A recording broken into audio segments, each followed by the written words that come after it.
talk about a few DM tips today about, I don't know, organization, things like that.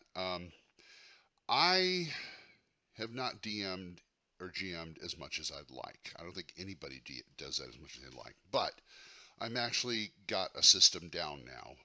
It took me a long time because it was that long between DMing sessions, on how I like to do things like Dungeons and Dragons. Since I'm doing basic, I'll probably, go over that. You can extrapolate from there. Um, Before I do the game, as far as my prep goes, this is what I have. I have the scenario, of course. I read through it, find out all the NPCs and the monsters. Now, NPCs get written in this book right here. And some of the major monsters, if I have, like, say, a special, like, say, the Red Fist Kobolds tribe that's near a town that makes a regular appearance, I will put their stats, the typical, you know, Kobold stats in here for a typical one, and what kind of armor they would use, what kind of weapons they would use, and I can extrapolate from there, just so I have, like, a kind of a template. And as far as monsters go, I go through the monsters, and they all get put, like I said, a few of them, if I use them regularly, get put in here, but the rest get on the monster sheet.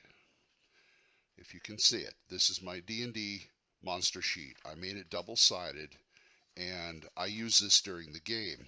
I used to use trading card sized cards that I'd printed up and have all the stats and stuff like that for each monster. Not each monster, but each, like, if I have one wyvern or 12, I'm not going to do 12 goblins. If I have, 12 goblins, but I'll have, like, I can mark them off. But I found it a bit cumbersome, and I didn't like flipping the pages because I put them in, like, trading card, you know, things, pages. But I came up with this monster sheet, which I really like. And basically, it just reads across. Encounter, I put encounter, I number them, through the scenario, so I know which encounter I'm using what the monster is, say, goblin. Number, I put number on there, so if I have a pack of 12 goblins, I can go goblin 1, 2, 3, 4, 5, 6, 7, 8, 9, 10, right down. The THAC0, which usually doesn't change. Their AC, their hit dice / hit points, as I said before, I will usually put hit points in there and roll it for them. If I don't before game time, I'll put how many hit dice they have, and then just, like, hurry up and do it before the game. Weapon they would be using, whether it's a weapon or a natural weapon, like, I don't know, claw bite. I'll put CCB C/C/B. Next in the row is ATK, which is attacks, which means how many attacks do they get? Like claw bite, 3 attacks, or 5 attacks, or 1 attack, or how many you do. The damage they do, usually, and I can pretty much squeeze that in there. Save as, which is something you do in basic. They save as, usually a fighter, so I'll put, like, save as F3 if they're level fighter. And the next thing is a box called damage taken. That way I can look at goblin number 7, and I just hash mark it. And okay, he's taken 8 points of damage, and he's got 12, so he isn't long for this world. And that kind of thing. That's how I'm organized on these sheets. I use these for Mutant Future too. Very handy since it's based on BX. It really works well. Pregens. I make my own pregens. I do have other sources. Somewhere in my DM prep book, I have a master sheet of all the pregens out of the entire B series of basic D&D modules.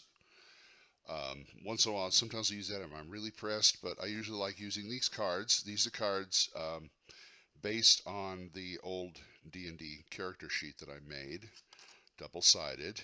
I don't think you can see that very well because the shade, there we go. Because of the light, there we are. Yeah, this is what they look like. You can see they're double-sided, and they look like just like the sheet. And I use these for pre-gens, and once in a while NPCs, if I don't have them written in the book and I don't have them, I'll jot some stuff down and put them on here. And that's what I do before the game. During the game, I use the monster sheet and whatever NPCs I have in this little book, or any that I have written on this sheet here. And the pre-gens all go in this little accordion folder, which is nice. See? And it's all segregated by class. We have fighter, mage, cleric, thief, and then human, demi-humans I just lump into one.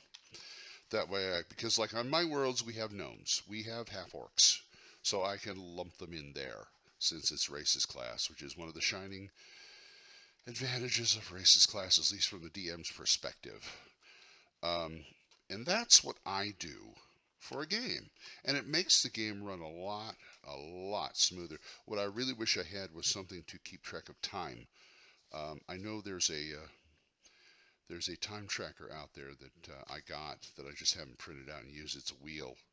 It's really nice. So how many turns, how many, if you have stuff like, I don't know how long they've had that torch lit, or how long does the poison take to get to kill them, or something to that effect, um, which is kind of handy. If they stand around and talk too much, okay, 3 turns later, here comes the monster, that kind of thing. Um, but I really don't have any way of tracking time, and I'm not too good about it, but I kind of like fly by the seat of my pants like I do everything else around here. But anyway, that's what I do. You can tell me what you do as far as prep goes. I'm sure there's more, so there may be another episode here. You can tell me about it at oldmangrognard@gmail.com. OLMANGROGNARD@gmail.com. And that's all I got this time, so I'll see you next time. Bye bye.